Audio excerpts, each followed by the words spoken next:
Les temps composés de l'indicatif. Au mode indicatif, il existe 4 temps composés.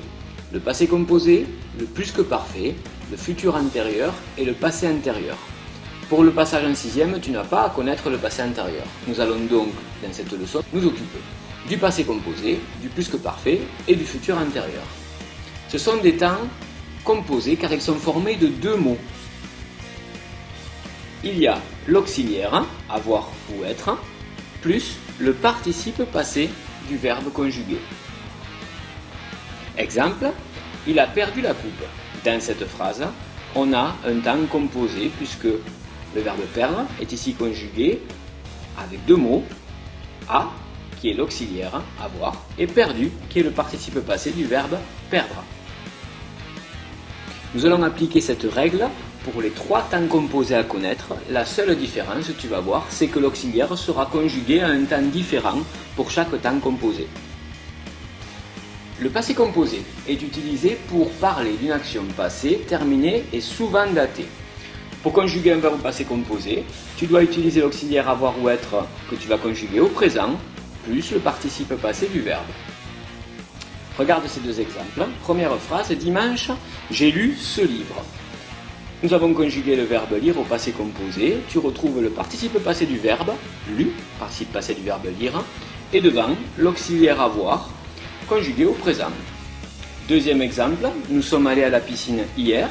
Le verbe aller, conjugué au passé composé. Tu retrouves le participe passé du verbe, et devant l'auxiliaire, cette fois-ci c'est l'auxiliaire être, puisque nous disons être allé et pas avoir allé à la piscine. L'auxiliaire être qui est conjugué au présent. Deuxième temps composé, le plus que parfait. Ce temps est utilisé pour une action passée qui s'est produite, qui s'est passée avant une autre action du passé. C'est le même principe que pour le passé composé. Tu vas retrouver le participe passé du verbe et juste devant l'auxiliaire avoir ou être, mais qui cette fois-ci va être conjugué non plus au présent, mais à l'imparfait.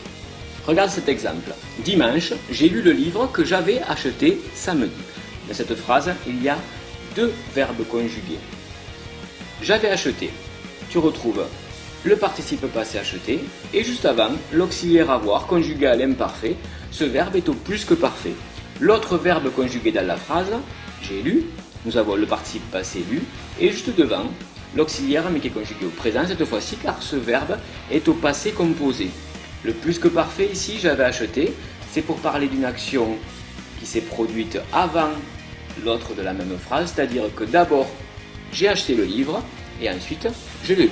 Les 2 actions sont du passé, mais il y en a une qui s'est produite avant l'autre. L'action qui s'est produite en premier, c'est le fait d'acheter le livre. Donc, plus que parfait.